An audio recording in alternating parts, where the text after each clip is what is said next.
எல்லாத்துக்கும் வணக்கம். இது பார்த்திங்கன்னா ஒரு முக்கியமான பதிவு. ஒரு அக்கா வந்து கோகுலம் ஸ்கூலுக்கு வந்து பேரண்ட்ஸ் மீட்டிங்க்கு வந்திருக்குது. வர வழியில் பஞ்சரு.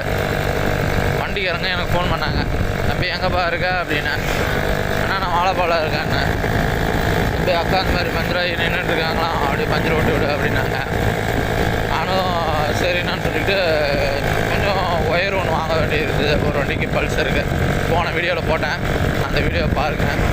அந்த வீடியோவுக்கு பல்சருக்கு ஆக்சிடென்ட் கேபிள் போயிடுச்சு.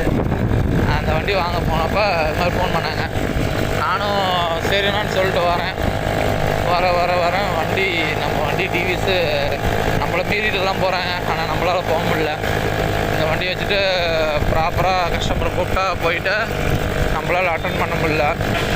பாருங்கள், ஒவ்வொருத்தர் பணம் இருக்கிறவங்க ஒரு வண்டிக்கு 2 வண்டி, 2 வண்டிக்கு 3 வண்டி, 4 வண்டி கூட வச்சுட்டு ஓடுறாங்க.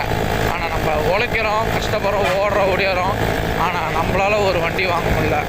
நம்மகிட்டையும் நல்ல வண்டியாக ஒன்று இருந்ததுன்னா நாம் பக்காவாக ப்ராப்பராக போய் அவங்களுக்கு பஞ்சர் ஓட்டி விடுவோம்.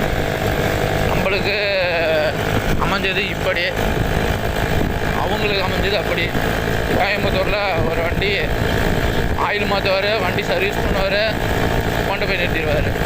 சர்வீஸ் பண்ணுவார், ஆயில் மாற்றி கரெக்டாக ப்ராப்பராக பண்ணுவார், கரெக்டாக கொண்டு போய் நிறுத்திவிடுவார். அதே மாதிரியே வச்சுருக்காரு.